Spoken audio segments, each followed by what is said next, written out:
Okay. My name is Piotr Mastales, and I'm an Aikido instructor from the city called Wrocław in west part of Poland. And this is one of the interviews I plan to do for a long time. At the beginning of this project, which is called Kings and Queens of Dust, I was planning to promote my book to which was a story about being uchideshi and then creating the full-time dojo. But meantime, in the middle of this process, I realized that there's more important goal for that. This is to promote people who are trying to be professional Aikido teachers, which is more and more rare and very interesting profession. And just to talk about that, it's something very special. So today I would like to introduce my good friend Darius Wingate-Pearse from Newcastle Aikikai in Australia. We met almost, I would say, like 15, 20 years ago as a uchideshi in San Diego under Chiba sensei. And then I went my way, he went his way, we went back to our countries, and we created something like almost without contact with each other. We created something very, very similar. So being far away from like a mainstream organizations, we were able to create a full-time strong dojos. And this is fascinating for me. And this is mostly the reason why I want to do this interview, is to try to understand the mechanism of this phenomena, how to create a full-time dojo. So Darius, it's great to have you here. Thank you for saying yes for this proposition. And as I said, we've met as a uchideshi, but you started earlier. So can you say a few words about your beginning? Okay. Well, first, thanks for having me on. I'm in humbling company chatting to you. Wow. Okay. So I started Aikido. My first exposure to Aikido was when I was 13. I had a farm. Well, my parents had a farm, and we had Japanese students come, like, just do farm stays. And one of them stayed for a while, and her dad came to visit after she had stayed with us for 6 months, and mum. And I was this big, burly, chunky sort of 12, 13-year-old kid who'd done a bit of Taekwondo and stuff like that, but nothing really serious. And this little old man bought me a handmade bokken, and he sort of gave it to me, and I probably snatched it off him really rudely and started to hit my dog with it and rocks with it and trees with it. And he sort of said to me, hit me with it. So I didn't really give it a good swing, and then I kind of did a bit, and the next thing I knew, I was on the ground a few meters away, unhurt, and he handed me back the bokken, and he said, sort of, hit me with it again. And I lost my temper, and I really tried to nail him. And he was probably half my size and impeccably dressed in this little suit. And every time I tried to hit him, the harder I tried to hit him, the further away I landed. And I wasn't hurt. I was frustrated. And I think it was a good, almost the perfect introduction to Aikido, because eventually I just started laughing. I lost my fury at him because I was a pretty angry little kid. And I was just laughing. The harder I tried to hit him, the more he smiled, and the more, I flew. So eventually he told me he'd practice this thing called Aikido, which I think I was really lucky getting a direct transmission as my first introduction. This was even before watching Steven Seagal films. Rurally in Australia, there was no chance to learn anything about Aikido, and I continued just sort of being a kid and practicing this martial art and that martial art, but it never had the same feeling. It was never more than the sum of its parts, which this little old man was.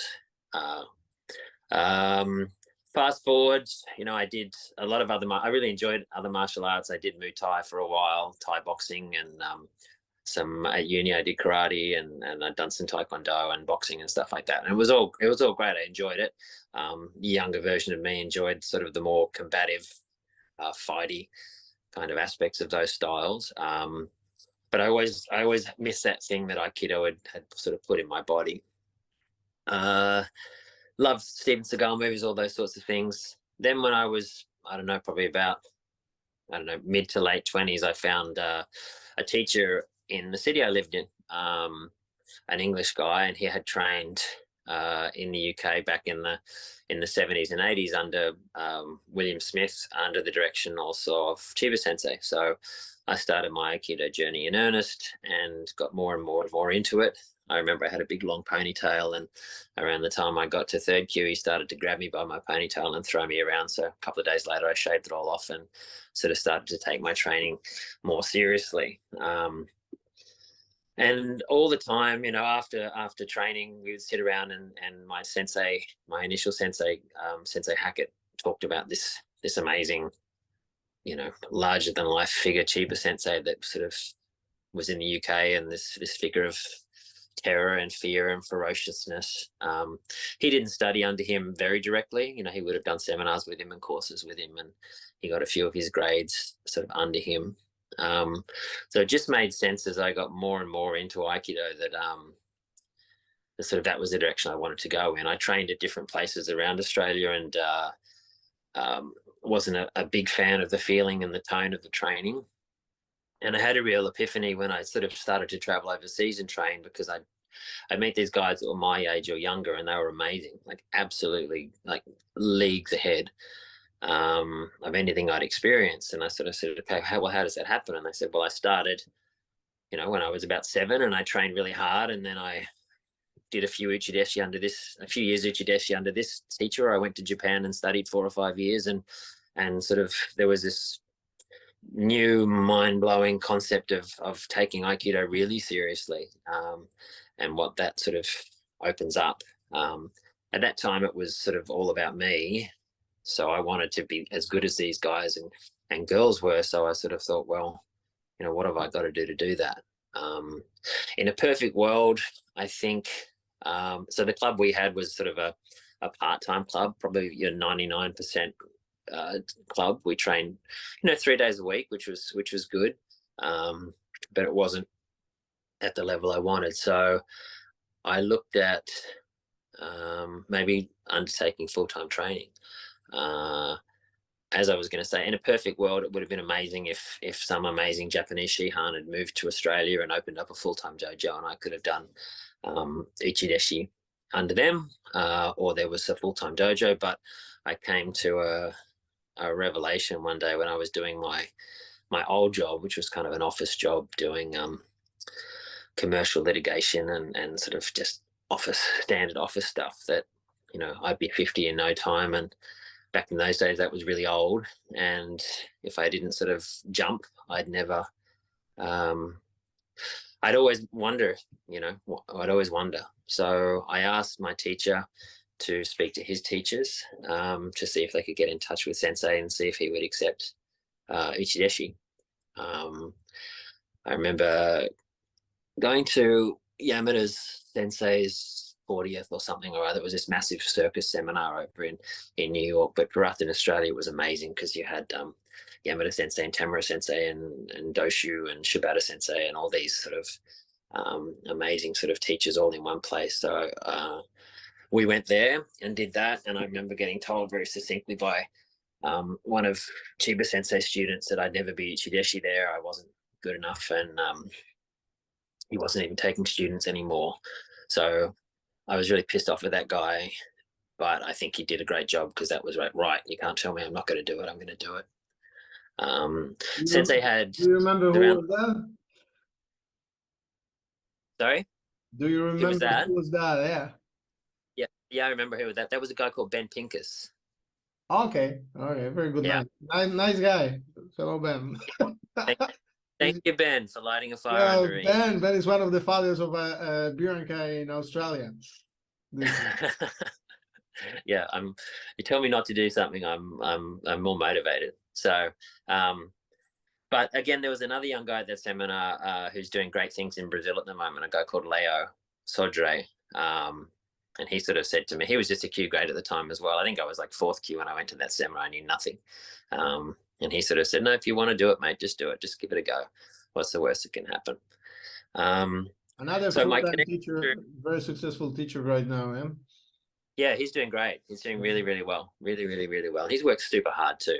You know, I think he goes to Japan months at a time every year, which must be so difficult, coming all the way from some, you know, South America. But Uh, so eventually, yeah, we got in touch through Suzanne, who was sort of sensei secretary at the time, and we were initially told no. Sensei was not well, and he'd sort of stopped the Kenshusei program, and he wasn't taking uchideshi. But for whatever reason, through maybe my references or my letters or whatever, that Sensei decided to take us. So I was going over there with my ex-wife Gabriel, and so it was time to sell my house and literally sort of put a couple of things in storage, which was lovely, really liberating, just getting rid of all this material stuff and living out of a backpack for a year. And then I went a month before Gabriel, and I went over to San Diego. Yeah, you said that like it's normal thing, but it's really fascinating for me. Yeah, because we pretty much similar, and for us it's normal. Like, oh, I'm gonna sell everything what I have. I'm gonna go there. But for most of the people, now you have many students, and I don't know if you've been in this position to, like, when you see a young guy with a huge potential, and you go to him and say like, oh, it's great, you know, you have a future. You could be someone's uchideshi, and he's really excited, and you say, just sell everything what you have, leave. You're gonna have this incredible feeling of freedom, and you see this panic in the eyes. Says, no way, I'm not gonna do this. Yeah. So what I'm trying to say is really, really unique, and you'll be crazy. You don't even know about that. Yeah. I touched on before. I was sitting, you know, in my corporate sort of day-to-day, I still use the term, it's sort of a self-limiting term, but I say when I had a real job, and I would look at all these people who'd been doing what I was doing, but 30 years, and they were just decrepit, and they hated what they'd done, and they were all talking about how they wish they'd done this and wish they'd done that. So, you know, you only get one life. So maybe yes. That's beautiful. Yeah. I think it's definition of the of this madness you feel, and there's certain. In my case, I honestly believe there's having dojo and surviving as a full-time teacher is one thing. So as we know, we depend on regular, normal people who are not able to take such a decisions. But inside of your soul, you're looking for someone like you are. Sooner or later, there will be someone who will come to you, and either it's like asking, can I be your uchideshi, or maybe can you send me somewhere? Doesn't really matter. But someone for who this is like organic and natural, just to leave everything and go somewhere to search. Yeah. And then this is very unique. This is why I'm talking to you, because, you know, in my case, in case of crazy Kazakh people or whatever, you know, it's one thing to be uchideshi when you're living in San Diego or States. And the second thing is just to come from all over the world, from another country, from another culture, and, you know, to search for something deeper. And there are so many of us all over the world, and people don't even know, because this model doesn't exist anymore. I have this feeling like it's less and less. Well, I think it exists. You know, I think we do our best to have it exist in our dojos, and I know, you know, Robert in Brooklyn, it certainly exists there, because we weren't in San Diego. You and I were in this feudal Japanese hot pot. You know, we went outside to San Diego occasionally, but wherever it was in the world was pretty. Next question is, did you already know that you want to be professional when you went there? Or, yes. Okay, so I didn't know what that wasn't. I did. That wasn't like a search for identity, you know, like a point goal of the. Oh, okay, another very common thing. Yeah, I noticed that the people who went there to, you know, discover themselves, usually they never uchideshi. They never full-time teachers later. Yeah, they got what they wanted. They keep going. Yeah. And in our case, we already knew what we want to do. We're just looking for the tools. Yeah, it would have been lovely. You know, it would have been easier, I think.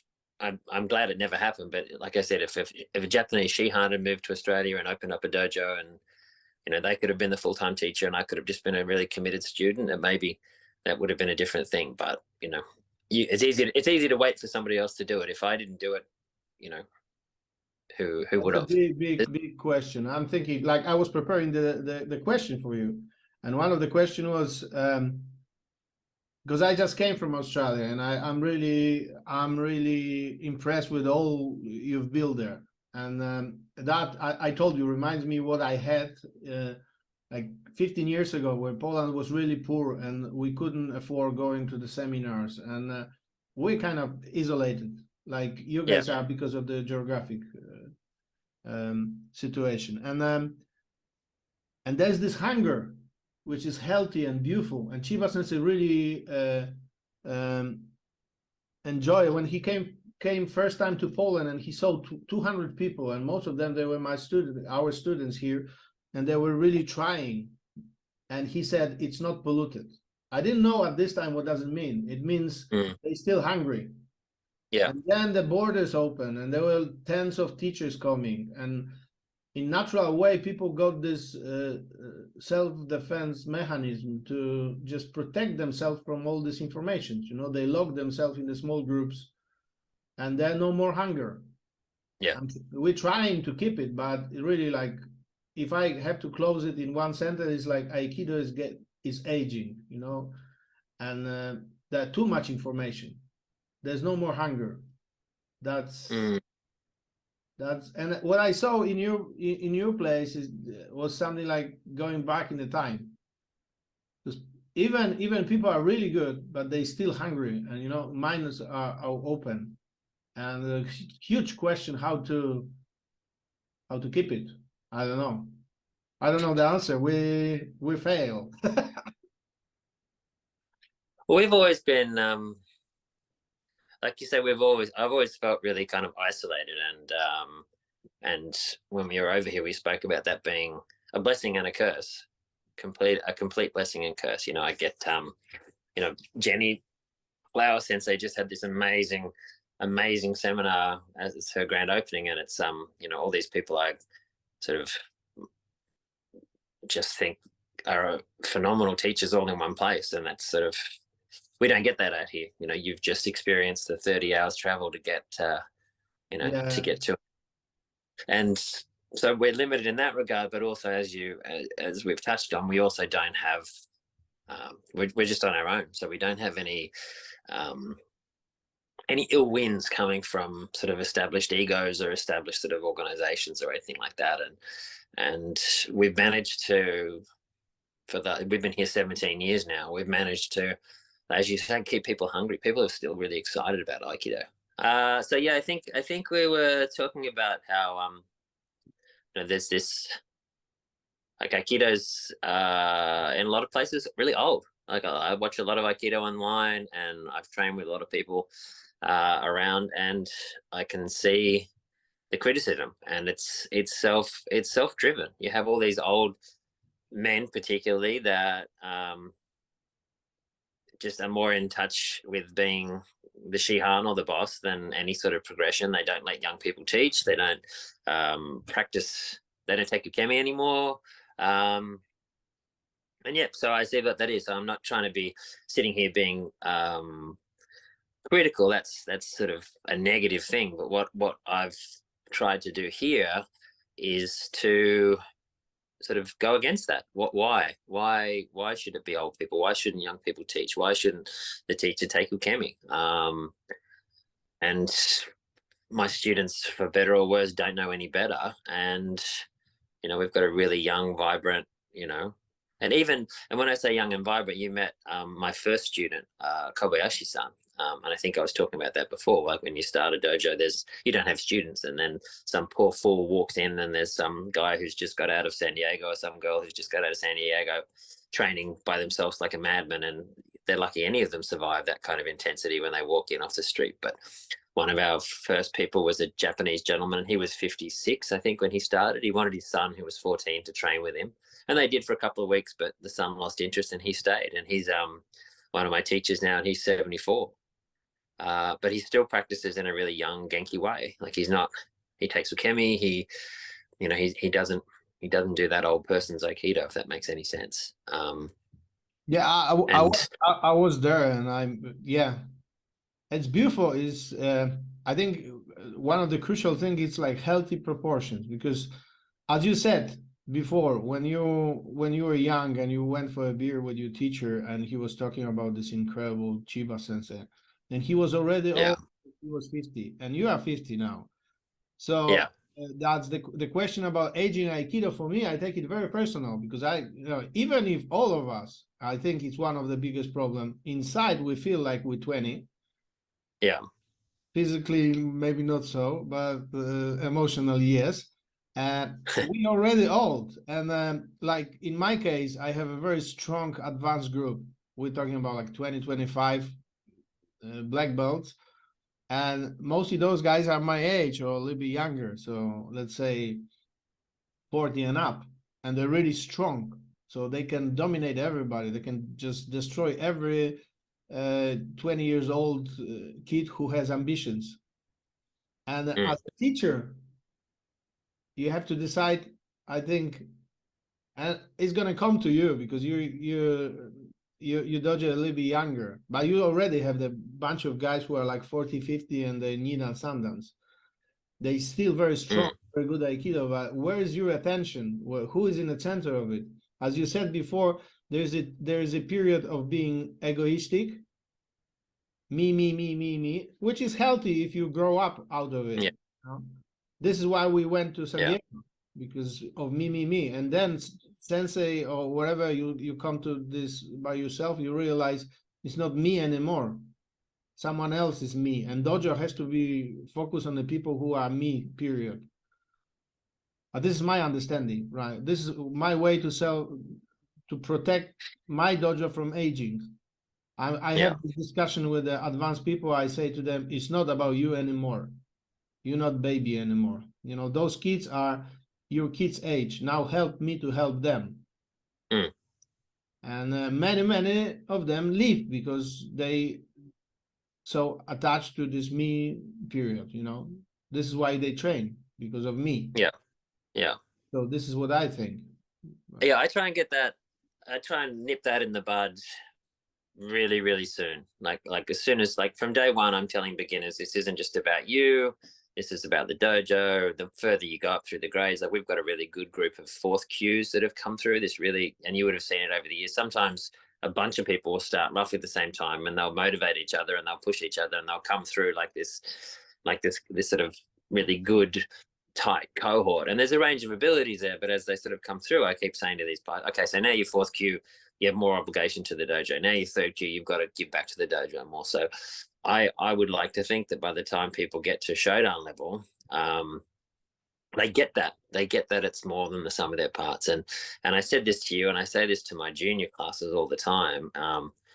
And people might think I'm bloody arrogant and sacrilegious or whatever, but we can either put O Sensei here, Chiba Sensei here, insert us here, our students here, their students here, and look at the trajectory. Like, what's the point of practicing Aikido in 20 years' time if that's the trajectory? Or we can try and, a good teacher should be getting their cheeks broken by their students. They should be getting, I don't know whether you've ever got to a stage, I certainly have, where your students, like, you've got to say, oh shit, that's the first time I've actually had to take real ukemi from my students. And that's a great feeling. I see a lot of teachers don't ever want to get in that position, and they set themselves up as the grand poobah out the front. So they never threaten, they never get things wrong. And I think that's how Aikido gets stagnant, or that's how Aikido gets old, or anything in that regard. It's our job.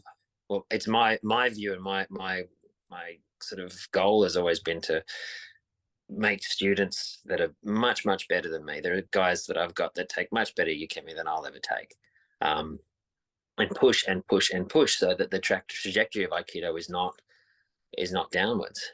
40 years ago, there were a whole bunch of full-time professional Aikido teachers, and now I think there's 2 in Australia, maybe 3, and none of them are not, like, 2 of them are Yoshinkan. I think they've got more of an established culture of understanding how valuable a full-time dojo and a full-time teacher is, but none in Aikikai sort of realms, other than the ones that we've got. Like, one of my uchideshi is sort of running a full-time dojo in Adelaide with his dad. You know, you've got to be the change you want. Otherwise, you're just sitting around whinging about stuff. I'm trying to be far away from judging people not going our path, because I think our path is very unique, and I don't think it's very healthy. And the you know, phenomena of San Diego was, for me, the fact that people from all over the world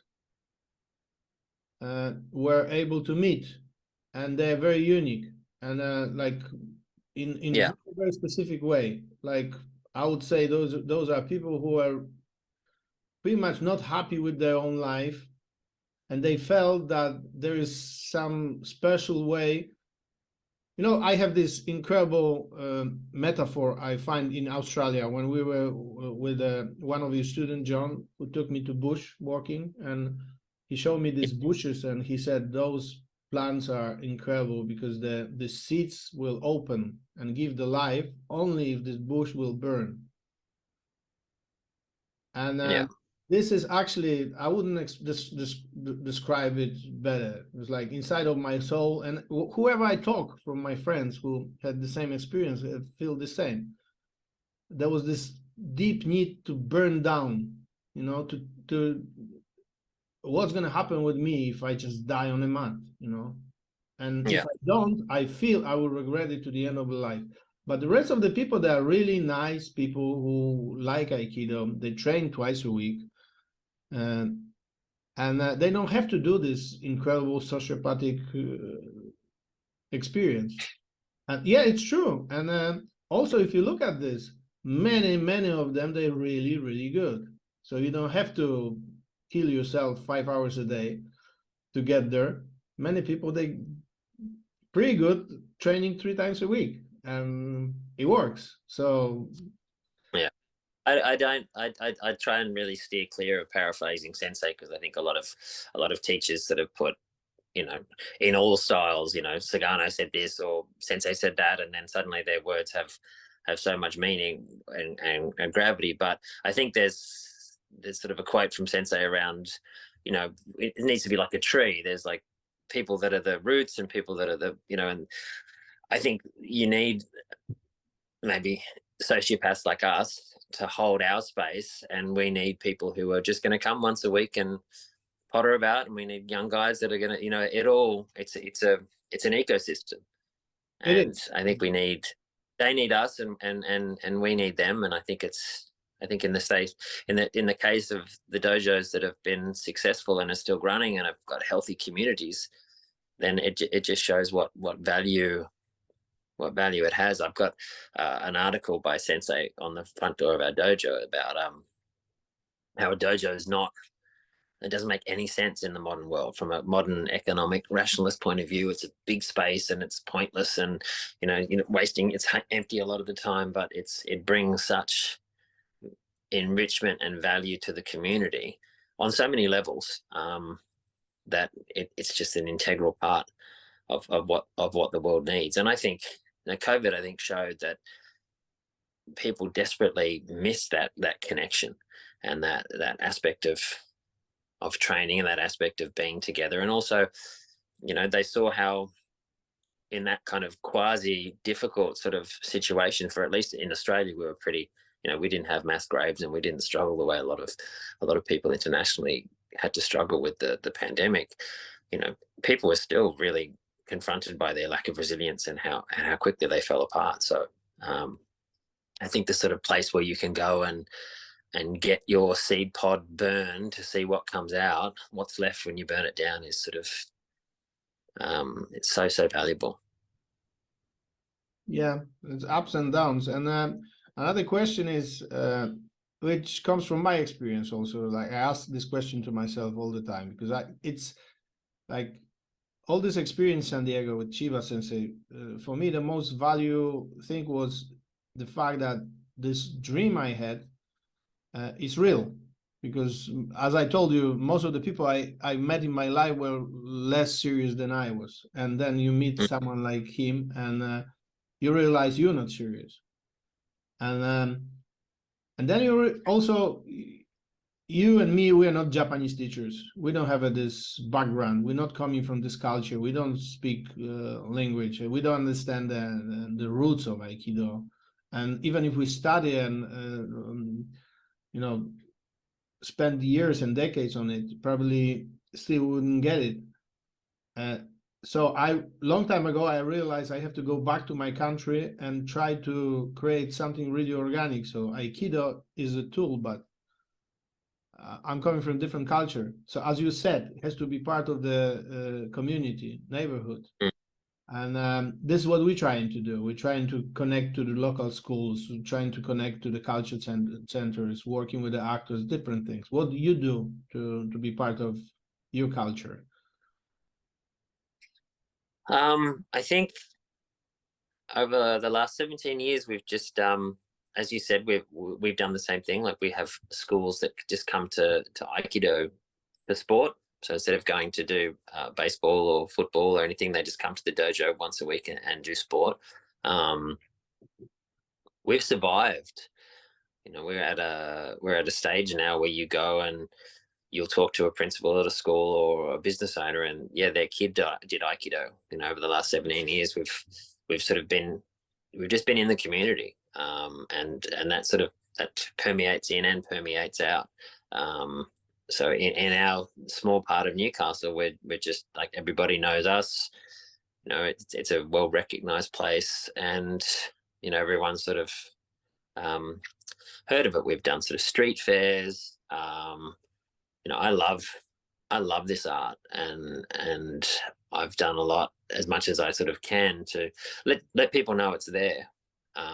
Which initially was tricky because there wasn't that much social media and internet around 17 years ago. It's got easier in that regard, but it's also got a bit harder because you've got all this noise and this bullshit online about, Yeah, but you know, just to specify, because not everybody knows, your town is like 200,000 people. That's right, yeah. Which is small town, and you managed to create full-time dojo with how many mats there?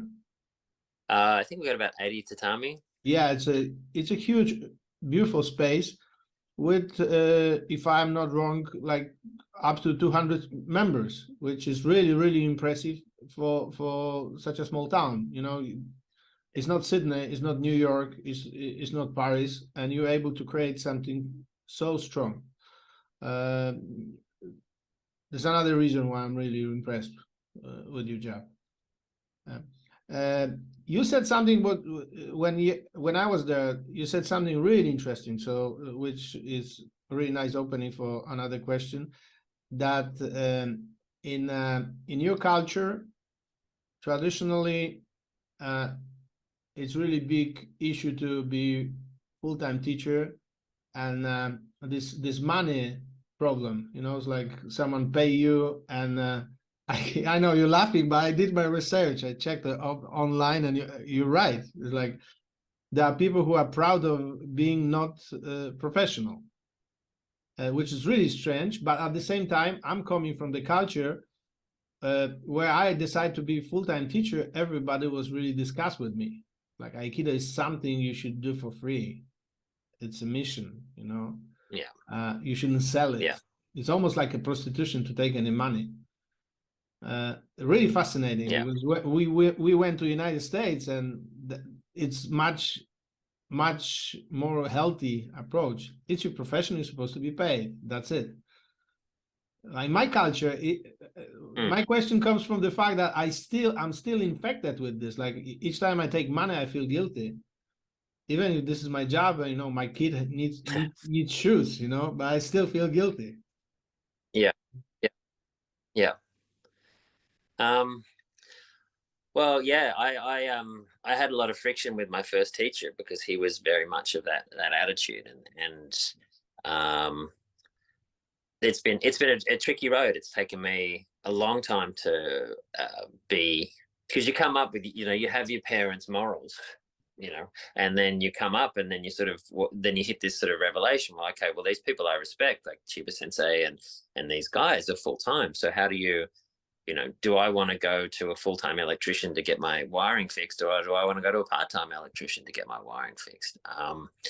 So I don't want to be judgmental around part-time people, as long as people are doing their best to fit things in life. But yeah, when I came back from San Diego, my direct instructor would say I was prostituting myself.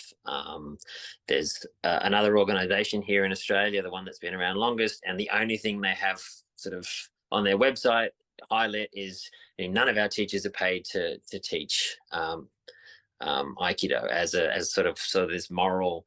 It comes across to me as being this moral thing. So their standard of teaching is never going to be swayed by money, and that's sort of, for me, yeah, are you trying to say that I'm going to give people grades for cash?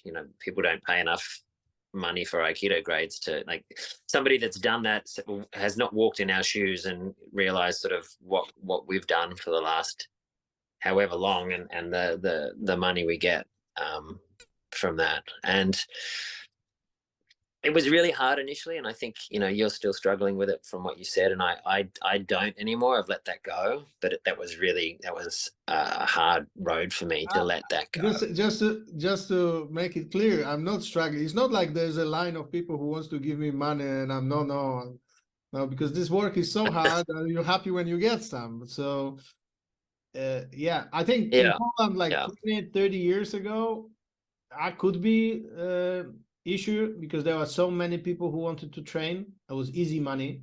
I was too stupid and too young to realize that, and maybe too, because all depend, and money destroys you. I think if you can imagine that you're in a situation when you actually have a choice, like to do this for free, or have 500 people paying you a lot of money and destroy your soul, but it's not the issue. It's not like that. We're all struggling, trying to survive. And the fundamental of full-time dojo is, as you said, this is like mostly empty space in the center of the city. Someone has to pay for that.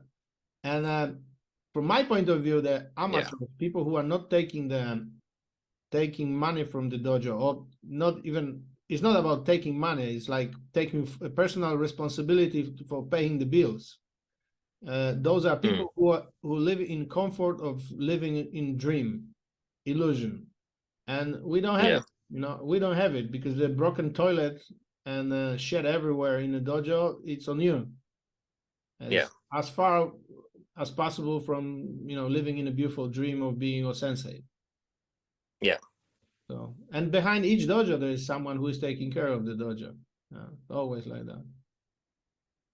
Yeah, I think that's important that the students see that from as close to day one as possible. Like when someone comes in, if someone wants to do a class, I make them watch, because I don't want to sell people on something that it's not. And then they clean the floor, like before they've even signed up, before anyone kind of joins. It's like, okay, this is what we do, and come and clean the floor and go home and think about whether you want to commit to this training. And then there's an honesty there. I don't want to, I don't want them to be sold on something it's not. We are going to clean the floors. We are going to sweat. We are going to have to, like you say, when the toilet's back up, we're going to have to mop shit off the floor. That's just what we do. But it's our space. And the students, in my experience, the more the students are invested in that kind of stuff, the more they value the space. It's the students that sort of come in and pay their money and then go off like they're at some gym. They don't sort of have that investment that the students that are outside on cold winter's morning doing the gardening have. So they're missing out. Yeah. There are some stages of more or less predictable stages of growing dojo. And it's like when I started full-time dojo, I was really sensitive about that, because there were a number of people I visited before who started Aikido 10, 20 years before me. And I saw the stages, like mostly getting older, or as you said, less and less enthusiastic. And I was trying to avoid it. My next question is about the very painful subject of losing people who are leaving the dojos, and from my experience, it's usually, I consider everything very much personal. Like whatever happens, I consider it as my fault. Yeah. Yeah. Which maybe it's mistake, maybe it's because those are human beings and they have as much potential as I do. So there's always dynamic relationship, and I learned so much from it. And also, it's so depressing the process which repeats generation after generation after generation. And what's your thoughts about? What do you think about that? That's a tricky one. The sort of, so to start off, my last my last interview with Sensei before I left San Diego, like we're sitting down, it's about to go, and he's sending me off to Australia to do my thing. Like there's a couple of things he said, and one of them was, "Are you sure you want to do this? This is the most heartbreaking job in the world. Your students are going to break your heart." And I said, I had no idea. I said, "Yes, Sensei. Yep, I do." But he knew, and I had to live through that. I've been through all of that. I've been through that. What have I done wrong? Am I not tough enough? Am I too rough? And that's ego wanting to pop up, but that's also not to be too hard on us in our jobs. Like we a lot of where we're at is through our own stubbornness, blood, sweat, tears. We invest our life into what we've done and these communities we create, and it's a really interesting dynamic in terms of ownership of community. How much of this community is my community because I open the dojo and I'm at every class, and I'm setting the tone and I'm passing this fire forward, and how much is when do you sort of have to be okay being a servant leader and start belonging to your students? So coming back around, I've been through that. Why did this person leave? What have I done? What could I do better? But that's never going to end well. And I spoke to you about this sort of on the first day. A really clarifying moment for me was a student that I had since he was a kid, and he was amazing. Beautiful, beautiful boy. I'll probably get teary telling you this story because I can't help it. He went to do his Shodan test. He did a great Shodan test, and the guy who was visiting from England just sort of pulled the rug out from under him after he'd done the test and said, "Oh, you're too young. I've never graded anybody under 18, so I'm not going to pass you." And he was like, "Yeah, no problem. I'll do it better next time."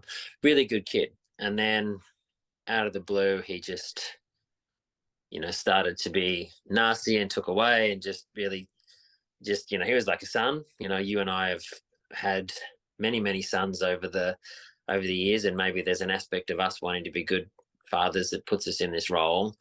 But he sort of stuck this knife in and twisted it and disappeared from the dojo. And I really struggled with that. And I went through a lot of soul searching and what have I done and all that kind of stuff.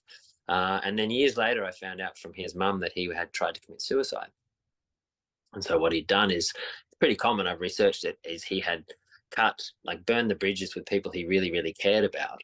And the way their mindset, people who are in that desperate position, their minds are, is I'm going to try and make this person I love hate me. I'm going to make them really angry with me. And then when I do take my life, I'm going to be not hurting them so much. So he had actually been really cruel to me in, not in a mental health. And the end of the story is positive. He's doing really well. He didn't commit suicide, but that was sort of what he went through. So that was really painful, but like the fire burning the seed again, that sort of clarified me that it's not, I'm a co-contributor to the relationship with the student for sure, but most of the time you don't know what's going through their life. You can just set an authentic place, an authentic tone, and they take it or leave it.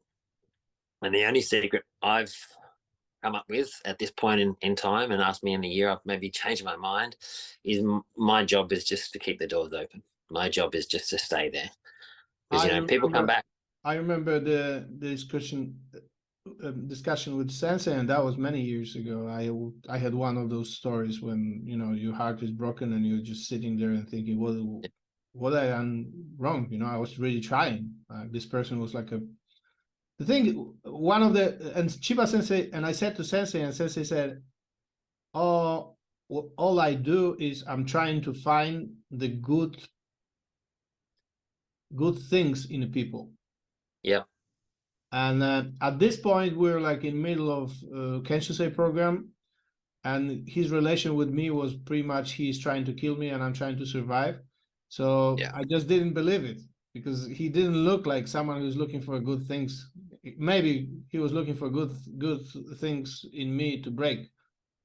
So that I would, yeah. But after years and years of this experience, I realized that the first of all, maybe it's not mistake, but it's like misunderstanding is that most of us as the teachers, we create this artificial family in the dojo, and which brings the people because they find another home. You're like daddy, you know this is like a huge issue, like daddy issue in a dojo, which is natural.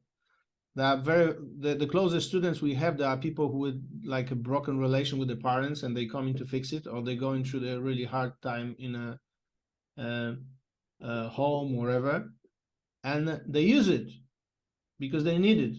And then when it's fixed or they don't need it anymore, they will hit you with this, you're not my daddy, this is not my family, I have enough, I'm leaving. And you're staying there, you're the only constant place, and you're just sitting there. What I did, you did nothing wrong. They just took what they wanted and they left.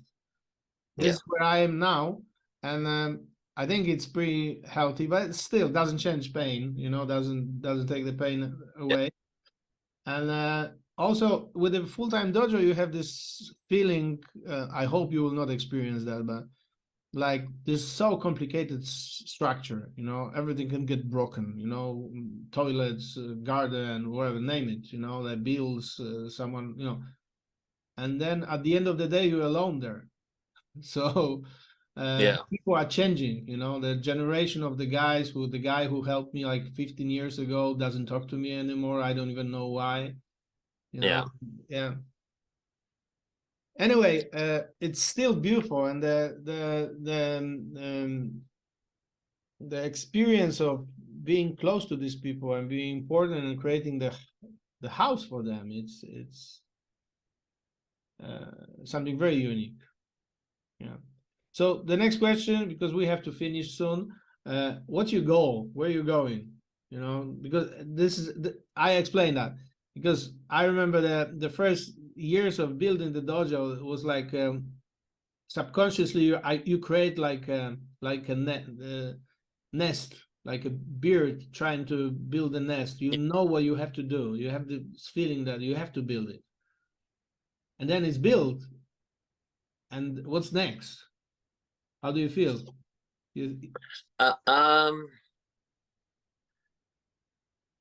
Like you say, it's a cycle. I think for me, the way my mind works, it was always, and I say this to my students and my uchideshi, like you've got to be careful about and then. So initially it was, can I find the space? Is there going to be, is it going to work? I've got my original teacher telling me it's not going to work. I've got no one in Australia who's done it. Can you even set up a full-time dojo and make it work? So you put all your energy into doing that, and coming back to people telling you can't do it, you get it done. And then once that's done, it's okay, well, now we've got to get our first students to Shodan. So there's always the capacity to be goal driven, but and then where you want to maybe get to this grade, or maybe get Hombu accreditation, or maybe get this teacher out, or maybe have people that you really respect sort of say, hey, you're doing a good job. But at the end of Sensei talked about quiet work. I'm going to get up in the morning and go to morning class. That's my, in some ways that's my goal, just to get up the next morning, turn up at 6 o'clock in the morning. Is there no one there? Am I going to do saburi? Is there 6 people? Long term, I want to leave Aikido in a better place than where I found it, to be really honest with you. I'd love to set up, and I think Sensei did this beautifully, set up so I can die or get myself injured to death. That's what I tend to like to do, and it's going to keep going. You know, initially there's a logistical thing of the space. I'd love to get this space going in perpetuity. I would like to get the community continuing to grow, because the Aikido here is getting better all the time. There's young people that are more excited. It's getting bigger and bigger. So, you know, like I said, I'd like to leave Aikido better than where I found it. I think, and I know, irrespective of whether you'd agree with it or not, I know that you're the sort of person that's put Aikido first. You know, for whatever reason, you know, we rationalize why we're doing what we've done and what we're going to continue to do. The underlying point of that, and whatever the motivation is we put Aikido first. I think, you know, over and above ourselves, and Sensei did that. So yeah, that's, you know, short. The first thing that popped to mind was, like I said, leaving Aikido here in a better place than where I found it. Okay, Darius, thank you very much for your time. And I don't know what to say, because I'm so impressed with the job you've done, and good luck with this. And it's a great honor to be there. It was a great honor to be there and to see it. And I hope to have you here as soon as possible. And say hello to all your members. And I will. And that thank means, you for interviewing. that's really humbling. I remember, and I tell all my students about how, you know, you taught me how to take backwards ukemi. We took this sort of old school high fall backward roll ukemi, and I got to San Diego and Sensei was away, and you beat the shit out of me saying, what the fuck are you doing? You can't land like that. You got to do this. And, you know, again, I think a lot of the things we've said to each other in this conversation would get us committed if we were saying that in a normal, you know, in a normal context. Trying to kill each other, and, you know, Sensei was trying to break me, but, you know, that means, you know, we've been through that. Like, our seed pods have opened together in the same fire, and there's a lot of people that wouldn't even go near that fire, let alone understand what happens when you know, when you've been through it and out the other side. So that means, you know, that means a lot. So thank you very much. Thank you very much, and have a good day.